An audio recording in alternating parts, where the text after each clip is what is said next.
alihi wa sahbihi wa mawala la haula wala quwwata illa billah. Puji syukur kita kepada Allah Subhanahu wa taala yang alhamdulillah pada hari ini Allah masih berkenan memberi kepercayaan kepada kita untuk hidup di dunia ini yang sangat-sangat terlalu singkat. Jadi dunia itu artinya dana ya dunu dunyanan. Sangat singkat, sangat sebentar. Maka hidup yang sebentar ini bagaimana kita jadikan momentum betul-betul kita ini beribadah hanya kepada Allah. Jangan kepada selain Allah. Karena kalau kita beribadah selain kepada Allah, kita akan gelisah.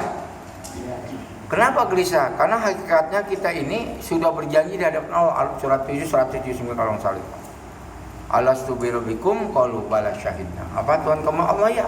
Makanya siapapun orangnya yang tidak bertuhankan kepada Allah pasti dia akan gelisah. Contohnya saya nih, orang Cina nih. Ya, dari agama Konghucu, Buddha, Kristen dia semua gelisah terus. Kenapa gelisah? Karena Tuhannya kagak jelas. Iya, waktu Konghucu kan begitu. Foto taruh sembah-sembah, makanan pala babi, jeruk, anggur, apel taruh di situ. Pindah ke agama Buddha, begitu juga Namo Sungyang Adi Budaya, Ora Race, Siddhartha Gautama jadi patung disembah-sembah. Nah apalagi Kristen nih, ya saya waktu jadi orang Kristen dulu tuh, saudara-saudara, kalau ke gereja pakai pakaian yang rapi karena gereja rumah Tuhan tuh hantu. Saya pakai celana, pakai jas, pakai sepatu rapi bener, pakai dasi. Pas saya masuk Tuhannya kagak rapi, pakai kolor doang. Iya dipantik begini kedinginan nih. Tuh.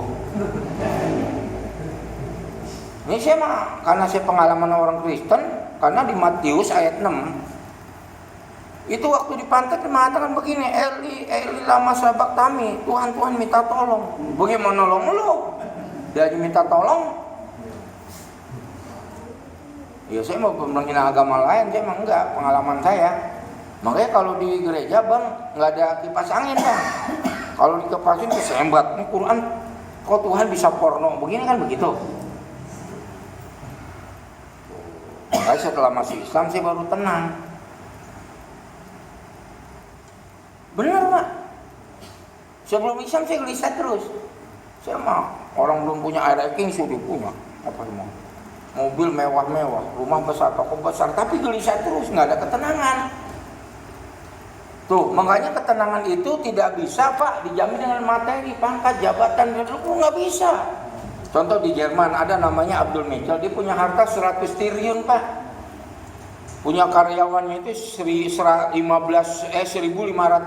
orang. 150.000. 150.000 orang. Gelisah. Lagi jalan sama supirnya, bawa mobil. Supirnya suruh turun. Dia bawa mobil ini 15 miliar. Nabraknya kereta api, bunuh diri. Jadi ini orang kaya tidak menjamin hidupnya bahagia. Apalagi udah kena penyakit hipertensi, kolesterol, diabetes, nggak boleh makan yang enak-enak, punya duit bisa dibeli tapi nggak bisa dimakan. Akhirnya apa? Stres, stroke, mati. Nah ini menegaskan orang kaya hidupnya tidak menjamin bahagia. Yang jelas orang miskin pasti susah. Bener gak sih ngomong ini? Pada paham gak ini? Jadi orang kaya tidak menjamin hidupnya bahagia. Yang jelas orang miskin pasti susah. Yang repotnya kan daripada susah kagak ibadah. Ini namanya kue cintin ganas turi, dia miskin kagak tahu diri. Orang bilang udah jatuh ketiban tangga, jatuh sumur tiban ember, ujung siram air, jatuh dinyak orang tuh dipukul dari atas dari bawah depan belakang sampingan nanti kumpul semua di situ hancur mina. Tiap-tiap Allah nyuruh kita Pak, itu kebutuhan buat kita, bukan kewajiban. Kita ini butuh sama Allah. Karena kita ini fakir, Allah maha kaya. Tuh makanya nih, mohon maaf Pak, kalau mau kaya dekat sama Allah. Ya bukan berarti saya orang paling dekat, tapi saya merasakan sudah dekat dengan Allah. Nggak kurang saya, lebih dari cukup. Kenapa saya katakan begitu? Karena saya dulu niat masuk Islam dan begini, ya Allah, berikan saya hidayah, mudah-mudahan saya jadi orang Islam. Rumah kecil nggak apa-apa, yang sederhana, yang tinggal kau jangan kau, yang penting hanya jadi hamba Engkau. Bapak nanti kali mampir ke rumah saya itu. Nah hari paling gede rumah saya. Niat saya mau punya rumah paling kecil. Udah keliling saya kemana-mana dakwah. Coba. Berkah. Nggak kurang. Jadi saya mah hidup udah lebih dari target ini. Orang saya punya rumah kecil di sana, ke rumah saya apa tahu. Rumah saya 5, bini 2. Mau ngapain lagi udah? Iya kan? Udah lebih dari cukup. Dulu saya sebelum Islam nyari duit. Dulu sebelum Islam saya nyari duit. Sekarang saya dicari sama dunia. Ke Mekah udah 5 kali. Ini besok berangkat lagi haji. Gratis semua bang, nggak pernah bayar. Saya bimbing. Coba. Mau berangkat kasih duit, pulang kasih duit. Bagaimana orang enak jadi orang Islam? Kemana-mana dihormatin, bukan udah semua dong. Enggak sih, biasa aja. Ini kiai tampangnya begitu, kan nggak ada tampang kiai ini preman. Pakai kaos doang. Ya biasa-biasa aja. Kenapa? Karena saya tidak menganggap lebih mulia dari saudara-saudara. Saya emang nggak jaim pak. Coba kalau orang ngundang kiai, nunggu 2 jam di rumahnya belum keluar tuh kiai dari kamar, ngekepin bini kali tuh kiai. Ya kan, 2 jam baru datang, itu nggak hanya DP. Kalau DP berapa? Saya emang kagak. Saya layanin pak. Makanya orang kadang heran, tuh kiai ya gue biasa, emang apaan gue mah. Nggak ada lebih mulia dari itu. Kalau ente lebih takwa pada Allah, ente lebih mulia dari saya. Benar nggak? Inna akramakum indallahi atqakum. Siapa yang takwa nih paling menghidup apa? Takwa udah beres urusan. Janji dari Allah tolak mbak atau tolak susu adinar. Surat kalau mau kaya itu laksanain. Wa may yattaqillah yaj'al makhraja wa yarzuqhu min haitsu la yahtasib wa may yattaqillah yaj'al min amrihi yusra wa may yattaqillah yukaffiru aydim lahu ajran. Siapa orang yang takwa kepada Allah, Allah akan berikan jalan keluar di kesulitan-kesulitan hidup. Ini corona, Pak. Mohon maaf loh. Nih ceramah saya dibatalin, Pak. Berapa kali? Banyak. Tapi rezeki malah lebih gede datang. Kalau 5 juta, 3 juta. Lebih dari ceramah. Ceramah kan kadang-kadang amplop tipis bener. Bukan saya ngarepin amplop, saya nggak ceramah nggak pernah. Isinya saya yang penting. Kadang 10.000. Udah gitu sendal tuh kiai hilang. Ya Allah, udah ngajak berangkat sama dia begitu. Makanya saya mah paling takjim, paling kagum, mohon maaf ya, sama jamaah tabligh, kemana-mana dakwah, modal sendiri, betul. Saya mah dakwah, pulang dapat duit. Kalau ente kan dakwah pulang nggak habis duit. Itu makanya lihat ya, badannya kurus ceking begini. Tapi waktu ini nyari duit halal, jihad, dagang bubur, anaknya habis dong. Saya nggak bahagia apa punya duit banyak nih, anak saya habis. Saya bersyukur. Nanti akan nolong saya dia beli mahkota keagungan. Ngapain lagi kita? Tuh, makanya janji Allah, barang siapa yang takwa kepada Allah, Allah akan berikan jalan keluar dari sini dan memberikan datang rezeki yang datangnya tidak tersangka dan tidak terduga-duga. Dan barang siapa yang takwa kepada Allah, Allah akan mudahkan segala urusannya. Dan barang siapa takwa pada Allah, Allah mengampuni segala dan melipat ganda pahala. Itu hidup mah udah takwa udah. Mohon maaf loh, ini sekarang kalau lebih takut dengan corona daripada Allah. Protokol kesehatan, TTP apa segala. Islam udah ngajarin kita wudhu aja sehari berapa kali. Cuman yang paling pintar yang cuci tangan tuh siapa? Jokowi presiden kita nih pintar cuci tangan. Ada masalah menteri dikasih menteri, dia mah nggak merasa bersalah. Makanya paling pintar cuci tangan nih Jokowi itu. Nih ngomong begini paham gak nih kira-kira nih? Rakyat tuh pada susah tuh, kemarin si Gatot tuh bicara bagus bener. Gatot mantan panglima. Kita nggak perlu takut kepada siapapun. Kita punya Allah. Tuh. Saya baru dengar Pak Jenderal ngomong begitu. Memang begitu dalam hadis itu ini. Barang siapa yang hanya takut kepada Allah, nanti seluruh makhluk akan takut kepada kamu. Tapi kalau kamu tidak takut kepada Allah, Allah akan memberikan rasa takut kepada sesuatu.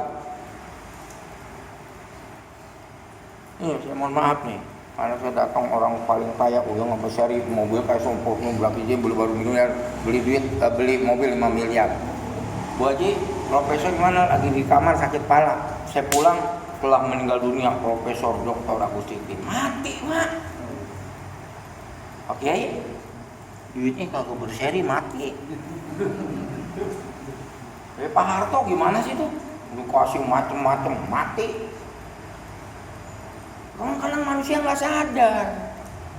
Nah sebelum kita mati udah sih bekal kita takwa doang. Bekal kita nggak ada lain. Wa tazawwadu fa inna khairat jadi takwa. baik betul takwa, nggak ada yang lain. Ya, tuh makanya saya hidup begini udah nggak masuk logika Pak. Alhamdulillah. Ke Mekah 5 kali. Oh, mahadil. Saya punya teman pedagang daun singkong bisa berangkat haji. Coba kenapa? Kan memang kebun-kebunnya dijual. Jadi pada mikir loh. Ya. Tapi bapak-bapak yang dakwah membela agama Allah, apa kata Rasulullah? Sa'atun fisabilillah hayu min khamsina hajatun. Allahu akbar. Sedetik kita ini dakwah itu lebih baik daripada kita berangkat haji 50 kali. Makanya jangan sedih, karena dakwah ini pekerjaan para rasul dan nabi. Wa man ahsanu qawlan mimman da'a min shalihin wa qala innal muslimin tipipa mingkari. Apakah perkataan baik seorang mengajak beriman berbuat kebaikan demi menyatakan kepada Allah. Maka pemerintah mah jangan suka curiga sama ustaz kiai. Kita mengajak kebenaran, benar nggak? Kayak Habib Rijik, kalau si Jokowi cerdas jemput jadi penasihat dia makmur negara. Ini mah malah dicekal, nggak bisa pulang. Bagaimana mau berkah di negara? Yang pintar-pintar pada ditangkap-tangkapin di penjara, yang benar pada penangkap penjara, yang kagak benar biara. Sampai hancur negara ini. Kekayaan kita Pak, seluruh ini 4.000 triliun. Utang kita tahu sekarang berapa? 20.000 triliun. Tinggal diusir doang. Kenapa? Karena tiap hari kita nambah utang 3 triliun. Bayar bunganya tiap bulan berapa? 200 triliun itu baru bunga, bukan pokok. Kalau kita kalkulasikan 20.000 triliun. Emang pejabat aparat kita kadang-kadang punya otak, mobil mewah kemana-mana. Malu. Gimana Khalifah Umar bin Khattab pas orang Yahudi minta keadilan? Istannya apa? Lumpur. Pengawalnya jompo, yatim piatu. Kasih tulang doang sama ini ketakutan. Setelah berkuasa keberlaku adilah. Tadi nggak mau diganti rugi karena ngeliat keadilan Islam. Tuh orang Yahudi saya wakafkan untuk bangun masjid. Bukan itu saja, hari ini detik ini saya menyatakan asyhadu alla ilaha illallah wa asyhadu anna muhammadan masuk Islam. Melihat keadilan nggak kelar-kelar. Saya mau di acara lagi sama ke Dr. Fauji. Yang tahu kan Dr. Fauji? Yang rumahnya tuh kemarin masukin polisi, ditembakin hancur, uangnya 100 juta dibawa kabur. Itu kayak rampok tuh polisi itu. Ini saya mau kesana, bentar. Dia dokter tapi ustaz juga. Mantep. Ini dia pada bengong begini. Udah saya mau berangkat, lanjut. Ya. Kapan-kapan nanti saya akan bicara kapan waktu 8 amalan yang paling Allah cintai. Nanti kapan-kapan, ya. Ada Ustaz Tabar Nombel siap saya dakwah. Ya. Ini ketua Amirnya mana sini? Amir. Buat nambahin ntar beli sayur. Ini buat beli sayur doang nambahin.